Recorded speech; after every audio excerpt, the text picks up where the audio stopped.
to break up with my husband at the time. We were just dating, so I was dating Shannon and my husband at the same time. And he wanted to have sex, and I told him no. I told him no, because you gave it to somebody else. I didn't only tell him no, I told him why. He overpowered me, put me to my knees, put his penis in my mouth. And after he got enough of that, he put me on the bed. Show your face. Show your face, please, with sugar on top.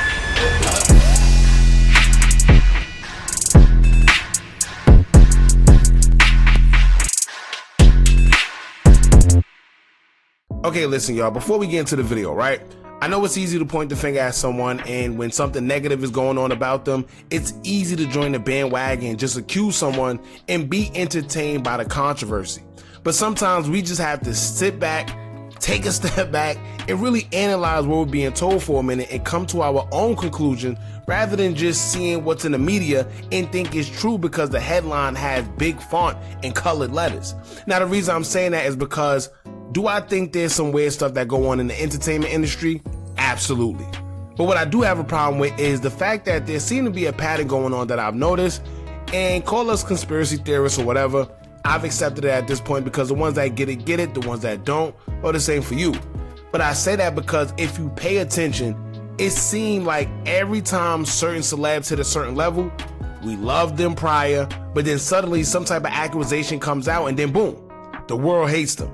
And that accusation seemed to be the same every single time. Some type of SCX assault, or he argued this girl, or he forcefully did this or that.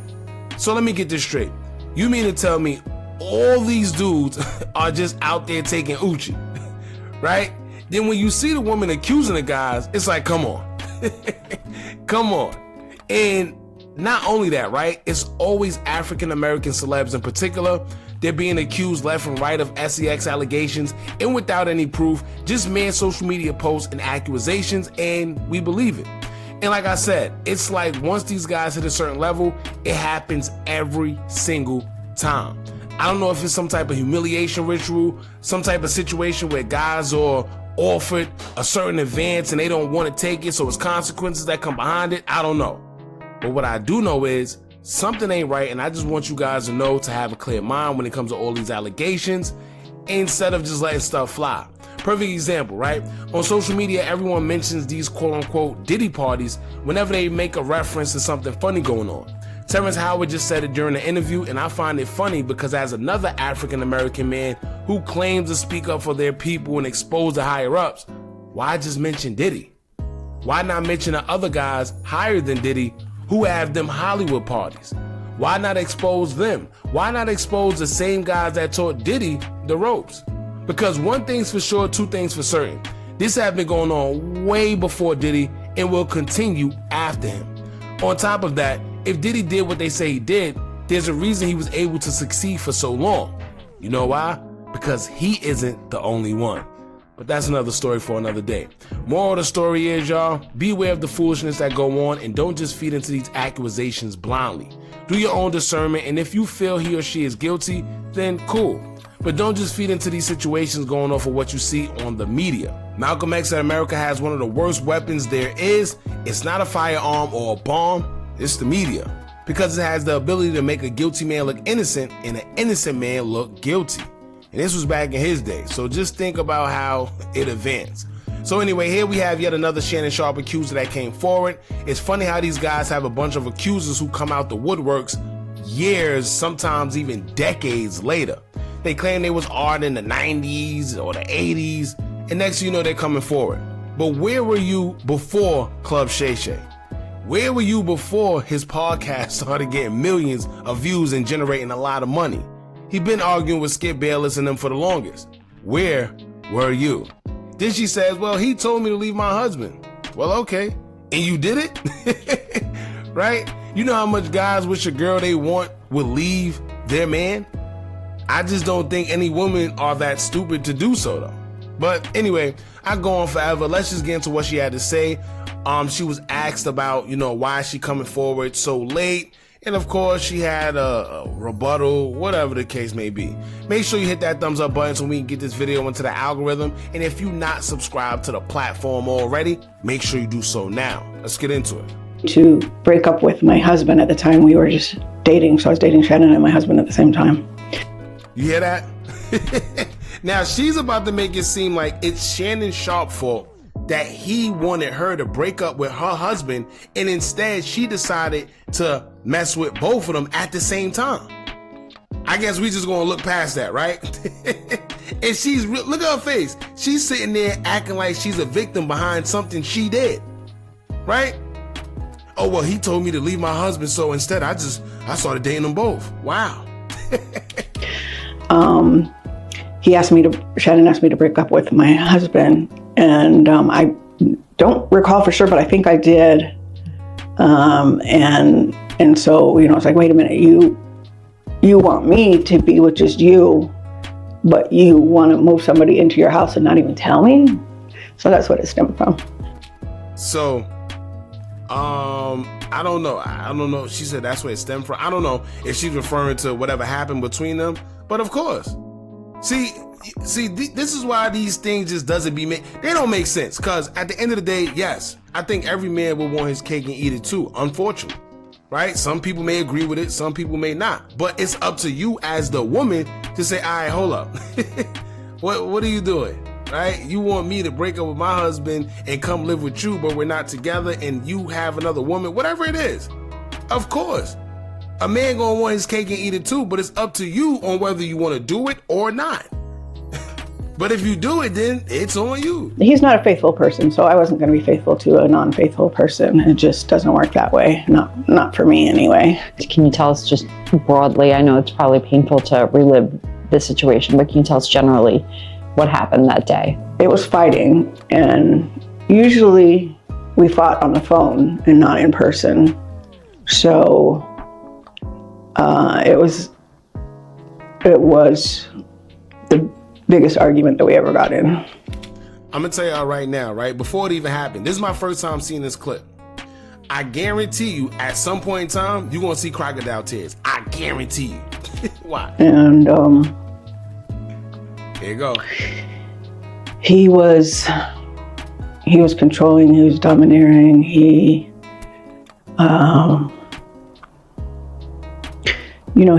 was manhandling me beforehand, and he wanted to have sex, and I told him no. I told him no, because you gave it to somebody else. I didn't only tell him no, I told him why. And he wouldn't take no for an answer, so he overpowered me, put me to my knees, put his penis in my mouth, and after he got enough of that, he put me on the bed, and this was all a struggle. I'm gonna. All right. Let me tell y'all, man. Let's just say this, right? So he forced you to get on your knees. He pulled his stuff out and just made you do whatever, right? And then after that, took you and put you on the bed and then just had his way, and it was a quote unquote struggle. I ask something that might be a little sensitive or might sound insensitive, I should say. But I'm going to go ahead and ask it because it's a question that I'm sure people are wondering. Why didn't you file a police report when he raped you? Because I was scared for my life. Come on. Come on. Hey, when you're scared for your life, what do?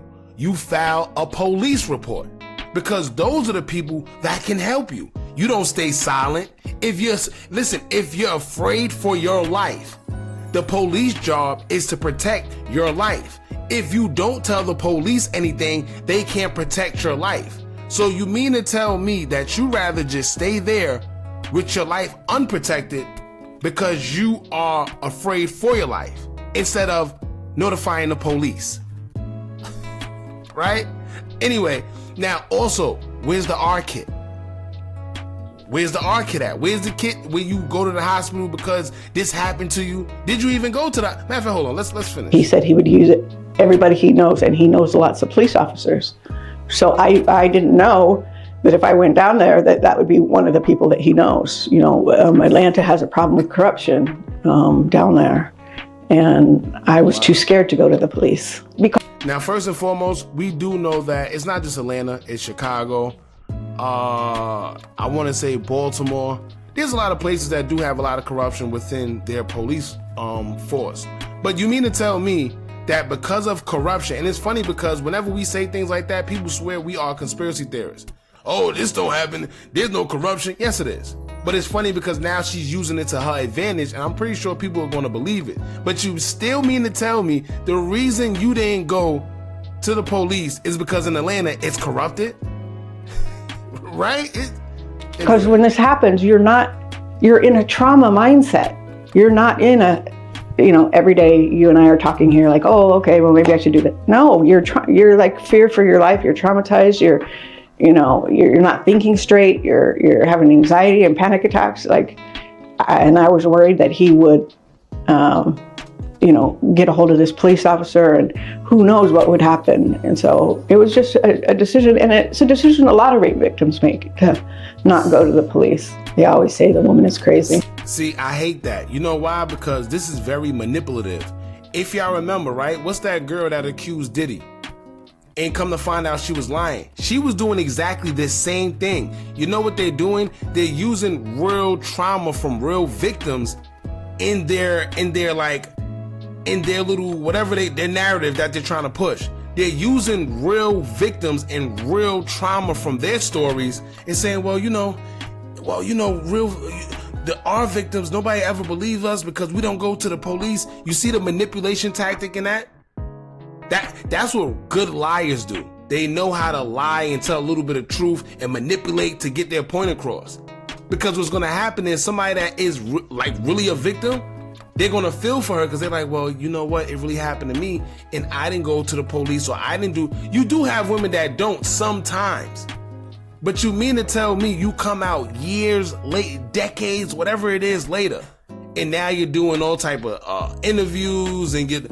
Most victims I know, they don't like to be in the forefront like that, right? When you hear about these victims, they don't like their story to be told like that because it's in a way a shame. It makes them feel shame that it happened to them.